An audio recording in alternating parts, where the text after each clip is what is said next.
What's going on, guys? My name is BasedOnImpulse and welcome back to the channel. Today, rather than a guide or anything like that, we're going to be trying to answer a question that I've been getting a lot recently on stream. That question usually goes something like, how should I catch up because I've been gone for a while? Or is it worth coming back to Destiny right now? Since I've been getting asked this pretty frequently, I figured it would be a good idea to make a video about it and let you guys know what I think. Obviously, I am a little biased in favor of the game here because it's what my entire channel is based on, so I am going to try to persuade you guys a little bit here, but take it all with a grain of salt because I definitely am a little bit biased. Before we get into the video though, if you're new to the channel, make sure to subscribe. We are so close to 2,000 subscribers here on the channel, and we're drawing our Beyond Light Digital Deluxe Edition giveaway winner once we hit that milestone. We're also going to be pouring out a ton of content once Beyond Light drops that you guys absolutely don't want to miss, so make sure you're subscribed so you're not going to miss out on any future uploads. But now, I want to try to explain to you guys why I think it is a very good time to come back to Destiny, whether you come back now or you wait until Beyond Light releases. Let me just say at the top of the video, I totally understand why people would take breaks from Destiny.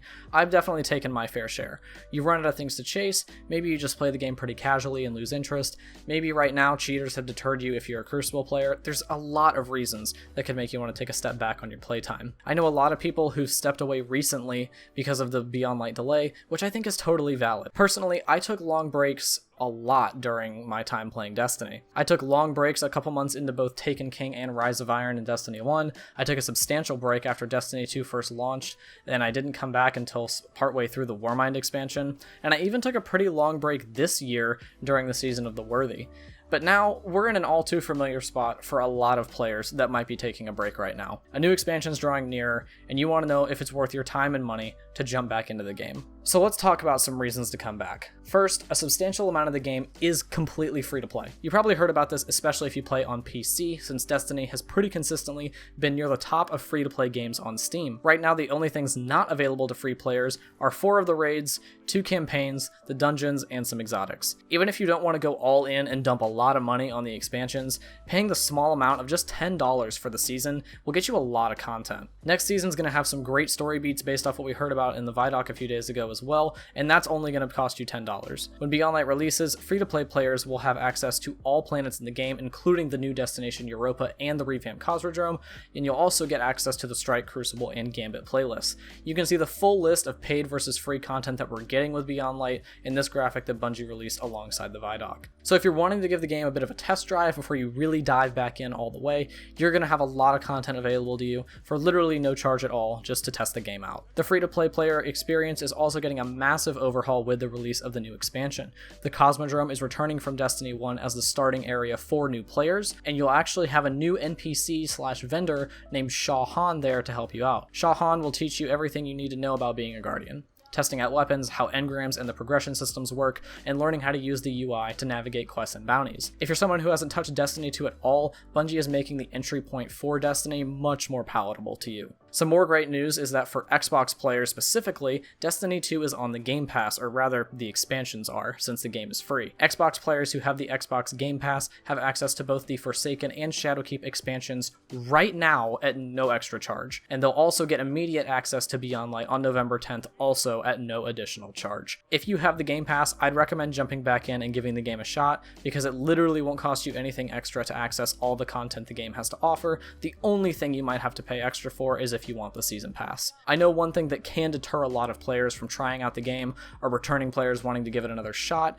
is a sort of anxiety about doing something wrong when you start playing. Whether it's using bad guns, playing a poor subclass, not knowing how to level, Destiny has a lot of systems that definitely can sometimes feel overwhelming as a new player. But honestly, there's not a lot you can do wrong when you first start playing. Jump in, throw around some space magic and shoot some bad guys, enjoy the story, and just have fun playing in the world of Destiny.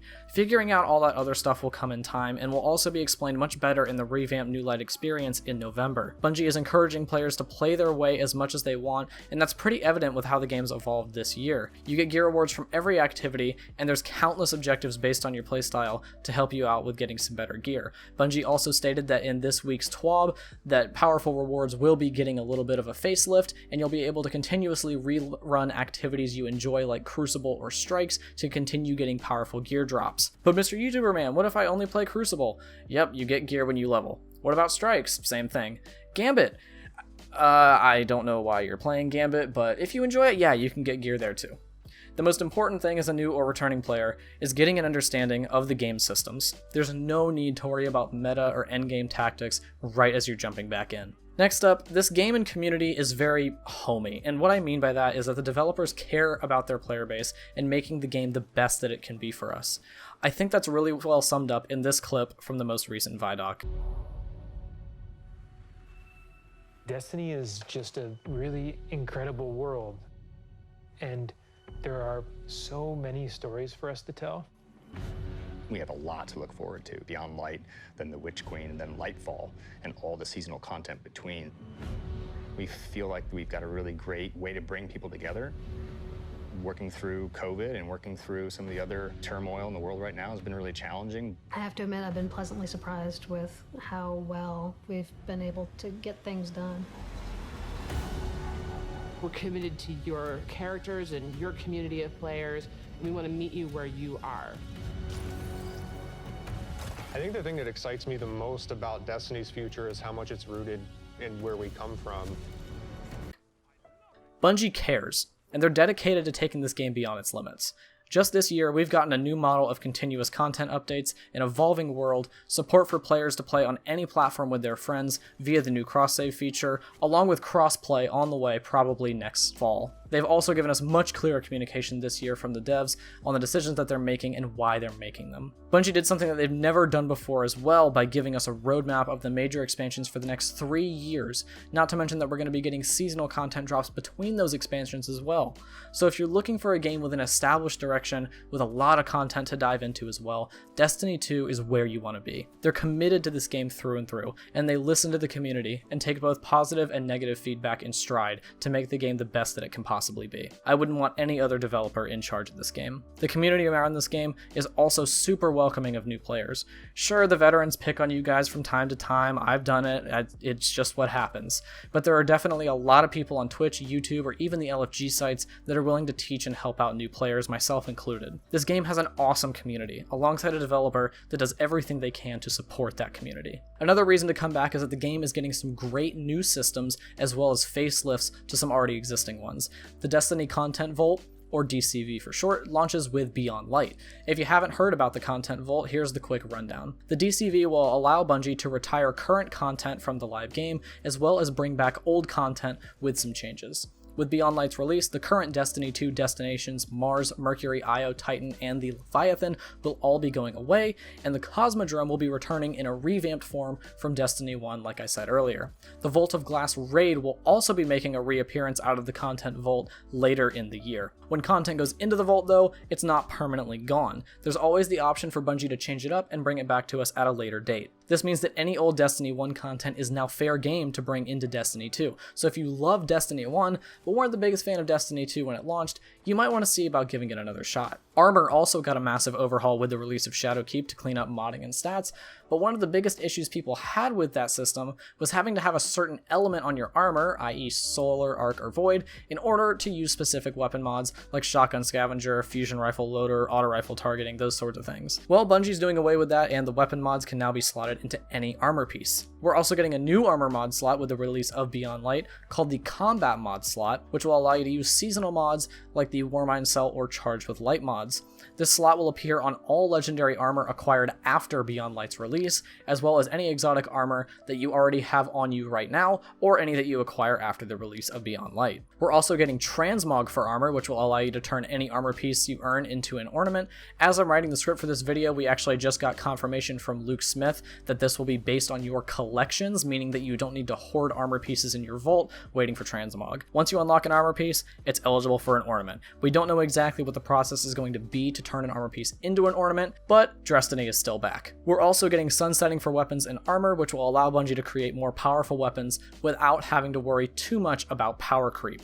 What this means is that all weapons and armor now have a level cap that is equivalent to 1 year after their release. After that year passes, the level of those weapons will no longer be able to increase, and you'll have to acquire new gear. This allows the sandbox of the game to passively change on its own own by forcing weapons from old metas out of endgame content, and Bungie is avoiding just having to completely delete them from the game. For example, Mountaintop and Recluse have been the kings of PvE for a long time, but with the release of Beyond Light, you can't use them in in-game activities because their level will be too low. I mean, you could use them, but you'd be at a severe disadvantage because of your low level. Whether this sounds good or bad to you as a new or returning player, don't worry about it too much. You can get into the politics of Destiny on the subreddit at a later date. If you're thinking about giving Destiny another shot, Beyond Light's release actually is a great time to do that, since you won't be too behind on the meta. But that does bring me to another point. Jumping back into the game right now to get a little bit ahead is not the worst idea. You can acquire some weapons right now that are really good, and we don't exactly know how you're going to get them once Beyond Light comes out. The exotics Anarchy, Whisper of the Worm, Outbreak Perfected, and Izanagi's Burden are all phenomenal weapons that you can earn through activities or quests in-game right now. But when Beyond Light comes out, the method for acquiring them will change because their current acquisition methods are entering the content vault. Rather than completing a mission or quest or raid, you'll be able to purchase these out of a kiosk. We don't know what exactly you're going to have to do in game to be able to purchase these exotics, so getting them before their content leaves is your best option. Also, just buying these weapons out of a kiosk is not the same experience at all as completing their missions and going through that challenge. So I highly encourage you to come back and get these weapons before Beyond Light drops, even if that's the only reason you come back. Small little plug here that if you are missing any of these weapons, I always help new or returning players when I'm live on Twitch. Just stop by and let me know what you need help with, and I'm more than happy to help run you through it. The last thing that we're going to mention here is that there's really no experience in gaming like what you get in Destiny. It's become the industry standard for looter shooters that a lot of games have tried to catch, but they just can't quite reach it. There really isn't a game that you could replace Destiny with. Destiny's got solid character progression that's building towards something that's like an MMO, compelling storylines that seem to be leading us to the choice between light and dark, extremely smooth gunplay, fantastic endgame content via raids and dungeons, and some of the best graphic and sound design that I've ever experienced in a video game. If you're even considering trying Destiny out or giving it another shot, I really don't think there's a better time to do just that. And that's going to do it for the video today, guys. If you're still on the fence about returning or giving Destiny the old college try, let's talk about it in the comments. If you enjoyed the video, a positive rating would be greatly appreciated. Remember to subscribe to the channel as we're so close to 2,000 subscribers and drawing our giveaway winner. You'll find the link to the giveaway in the description down below. We upload a lot of Destiny content here every week, and it's only going to ramp up once Destiny Beyond Light hits, so make sure to subscribe so you never miss out on any future uploads. If you're needing some help with anything in Destiny, like I said earlier, be sure to join my Discord and come by my Twitch live streams. I'm always willing to help you guys out on stream with anything you guys might need. Just ask in chat. For the question of the day, I want to know what it is that keeps you guys playing Destiny. For me, it's got to be running activities with my clan and just playing with my friends. This is a really social game for me, and it's brought me a lot of friends, and that's really one of the primary reasons that I've been able to stay here as long as I have. Let me know what keeps you playing in the comment section down below. But thank you all for watching, and I'll see all of you guys in the next video.